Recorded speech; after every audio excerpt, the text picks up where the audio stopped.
नमस्कार दोस्तों, आप देख रहे हैं खबर किसान की यूट्यूब चैनल और हम आप पहुंचे हैं दिल्ली के ही एक गांव दरियापुर कलां में और हमारे साथ मौजूद हैं प्रगतिशील किसान सत्यवान जी।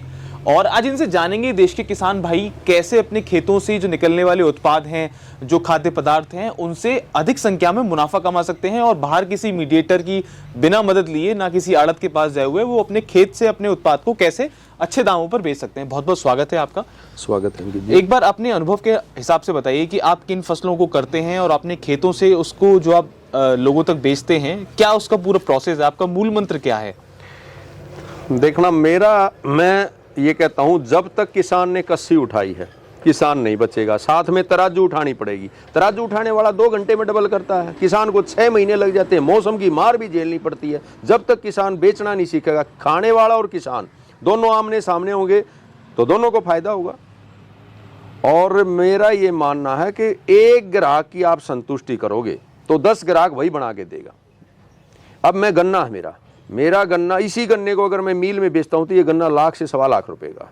इसी गन्ने को अगर मैं अपने रक्षा में और जूस वाले को सीधा बेचता हूं 600 रुपये क्विंटल, तो यही गन्ना 2.5 लाख रुपए का हो गया।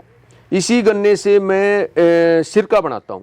1 क्विंटल गन्ने में लगभग 50 किलो रस निकलता है और उसी से सिरका तैयार करके मैं 100 रुपये लीटर अपने खेत पे बेचता हूं।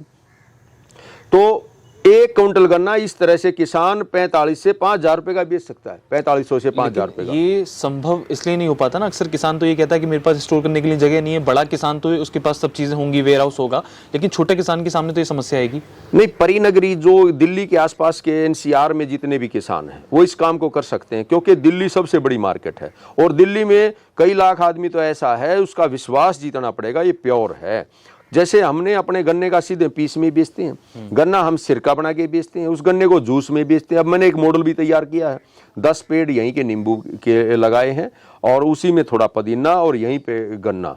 और जब भी ग्राहक आएगा जूस पीने के लिए, उसी के सामने डाल से नींबू तोड़ेंगे, उसी के सामने ऑर्गेनिक गन्ना काट के और उसको पुदीना से जब उसको पिलाएंगे तो वो और ग्राहकों को भी बताएगा, उस तरफ जाओ तो भाई गन्ने का जूस बड़ा प्योरिटी में और शुद्धता से मिलता है, वहाँ जरूर जाना, वो पी के आना।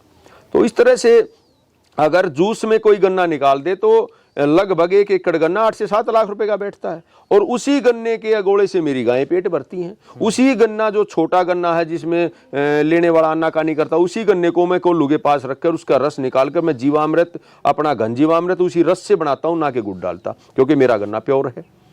और उसी गन्ने की पत्ती को चारा मशीन में काट के गोमूत्र में हम सुबह रात को गाय के नीचे बिछा देते हैं, गोमूत्र में भीग जाता है, उसको गोबर गैस की सलरी में मिला के बहुत अच्छे से खाद तैयार होता है। और मेरा ये मानना है कि धरती जब बलवान होगी तभी किसान धनवान होगा।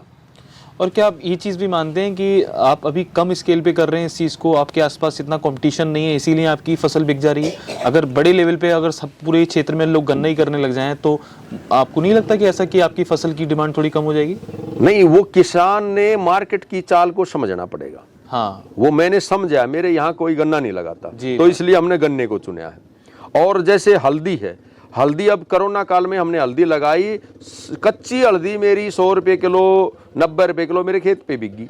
अगर लोगों को जो है उसमें कोक्रोमीन जो पदार्थ होता है बाजारू हल्दी में वो निकाल लेते हैं, उसमें रंग डाल के दे देते हैं, तो लोगों की समझ में आया और यहाँ से घिया कस में उसको कस के दूध में डाल के सीधी लोगों ने यूज की और मेरी हल्दी की आज बहुत ज़्यादा डिमांड है। तो किसान सब कुछ लगाए। किसान जो ये नहीं कि एक ही चीज़ पे, जैसे चावल है, चावल हम लगाते हैं, चावल से पहले हम उसमें मूंग लगाते हैं। और हमारे तो पूर्वज भी कहते थे, पूर्वज भी परम वैज्ञानिक थे हमारे, वो कहते थे भी पहले मूंग बाद में दान, उसको कहते चतुर किसान, क्योंकि उसको जो है उसको हरी खाद मिल गई। हरी खाद पीएच को मेंटेन करती है और उसमें राइजोबियम के जो बैक्टीरिया उसकी जड़ों में पनपते हैं, वो आकाश में 78% नाइट्रोजन है, लेकिन उस फॉर्म में नहीं है जो पौधे को चाहिए। तो वो जीवाणु पौधों का खाना बनाने का काम वही करते हैं। जब हमने जीवांश को खेत से मार दिया केमिकल डाल के, और मल्च बहुत ज़रूरी है जैविक खेती में, मल्च से जो है पानी भी बचता है, जीवांश भी अच्छे से, उसको अंधेरा पसंद है, खेत में नमी बनी रहती है और कई फायदे हैं मल्च के। मल्च जरूर करनी चाहिए। मेरा यही मानना। तो ये थे सत्यवान जी जिन्होंने बताया कि कैसे देश के किसान अपने खेतों से ही उत्पाद को सही मूल्य पर अपने ग्राहकों को बेच सकते हैं। शुद्धता की गारंटी उसमें रखनी चाहिए ताकि अपने ग्राहक से कोई धोखा ना हो और आपको अपनी जो खेत के निकले हुए उत्पाद हैं उसकी कीमत आप खुद तय करने में सक्षम रहेंगे। आशा करते हैं आपको ये वीडियो पसंद आएगी। अगर आप भी सत्यवान जी से जुड़ना चाहते हैं या इनकी सलाह आप लेना चाहते हैं तो नीचे कमेंट बॉक्स में इनका नंबर हम आपको दे देंगे। तब तक बने रहिए हमारे साथ देखते रहिए खबर किसान की यूट्यूब चैनल। हमारे चैनल को सब्सक्राइब करें। धन्यवाद।